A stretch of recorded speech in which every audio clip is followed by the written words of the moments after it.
ദൈവത്തിന്റെ അതിപരിശുദ്ധ നാമം വാഴ്ത്തപ്പെടുമാറാകട്ടെ. നമ്മുടെ കർത്താവും രക്ഷിതാവുമായ യേശു ക്രിസ്തുവിന്റെ 40 ദിവസത്തെ മരുഭൂമിയിലെ ഉപവാസത്തെയും പീഡാനുഭവത്തെയും ക്രൂശുമരണത്തെയും ഓർക്കുന്ന നാളുകളാണല്ലോ വലിയ നോമ്പ് ദിനങ്ങൾ. ഇന്ന് നോമ്പിന്റെ 38-ാം ദിവസം. ധ്യാന വിഷയം ക്രിസ്തു അഭിഷിക്തൻ, ക്രൈസ്റ്റ് ദ അനോയിന്റഡ് വൺ. തിരഞ്ഞെടുത്തിരിക്കുന്ന വേദഭാഗം വിശുദ്ധ ലൂക്കോസിന്റെ സുവിശേഷം 4-ാം അധ്യായം 16 മുതൽ 22 വരെ. The Gospel according to Saint Luke, chapter 4, verses 16 to 22. നസ്രയത്തിലെ ദേവാലയത്തിൽ വെച്ച് നടത്തിയ ഈ പ്രസംഗം ഒരു പ്രസംഗത്തെക്കാൾ ഉപരി ഒരു പ്രഖ്യാപനമായിരുന്നു. നസ്രയത്ത് മാനിഫെസ്റ്റോ എന്നറിയപ്പെടുന്ന ഈ പ്രഖ്യാപനം സുവിശേഷ പ്രവർത്തനങ്ങൾക്ക് ഒരു മാർഗരേഖയാണ്. യെശയ്യാ പ്രവാചകന്റെ പുസ്തകം 61-ാം അധ്യായം 1-2 വാക്യങ്ങൾ യേശു വായിച്ചു. ദരിദ്രന്മാരോട് സുവിശേഷം അറിയിപ്പാൻ കർത്താവിനെ അഭിഷേകം ചെയ്യുകയാൽ അവന്റെ ആത്മാവ് എന്റെ മേലുണ്ട്. ബദ്ധന്മാർക്ക് വിടുതലും കുരുടന്മാർക്ക് കാഴ്ചയും പ്രസംഗിപ്പാനും പീഡിതന്മാരെ വിടുവിച്ചയപ്പാനും കർത്താവിന്റെ പ്രസാദ വർഷം പ്രസംഗിപ്പാനും എന്നെ അയച്ചിരിക്കുന്നു. പുതുതായി ഒന്നും പറഞ്ഞില്ല, പ്രസംഗിച്ചില്ല. 2 വാക്യങ്ങൾ മാത്രം വായിച്ചു. യേശു ക്രിസ്തു തന്റെ ജീവിതത്തിൽ താൻ വായിച്ച വചനം കൂട്ടിച്ചേർത്തപ്പോൾ അതൊരു പുതിയ വ്യാഖ്യാനമായി.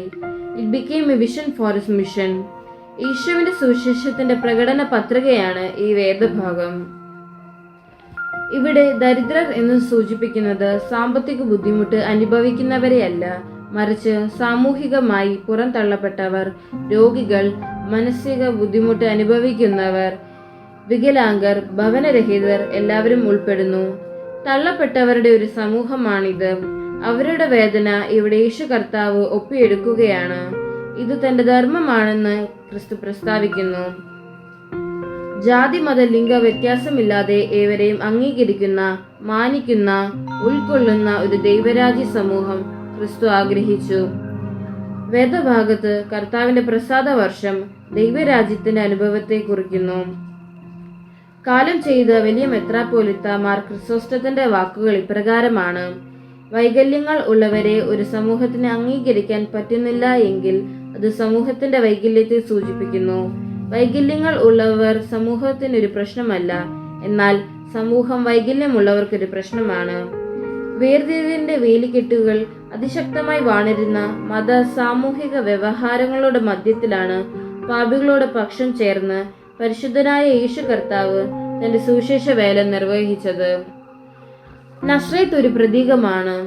എന്റെ കുടുംബം, എന്റെ ഇടവക, സ്കൂൾ, ചുറ്റുപാടുകൾ, നമ്മുടെ ഇടങ്ങളായ നസ്രയത്തിൽ നമുക്ക് യേശുവിനെ പ്രഘോഷിപ്പിക്കാൻ പറ്റണം. നമ്മുടെ ഇടങ്ങളിലും അടിച്ചമർക്കപ്പെട്ട മനുഷ്യരുണ്ട്. അന്ധതയുടെ താഴ്വരകളിൽ കിടന്ന് നിലവിളിക്കുന്ന മനുഷ്യരുണ്ട്. അവർക്കൊക്കെ നമ്മുടെ തമ്പുരാന്റെ സ്നേഹത്തിന്റെ ഒരു തിരി വെട്ടം കൊടുക്കാൻ പറ്റണം.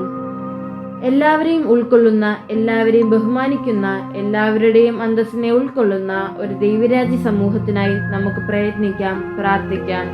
ആമേൻ.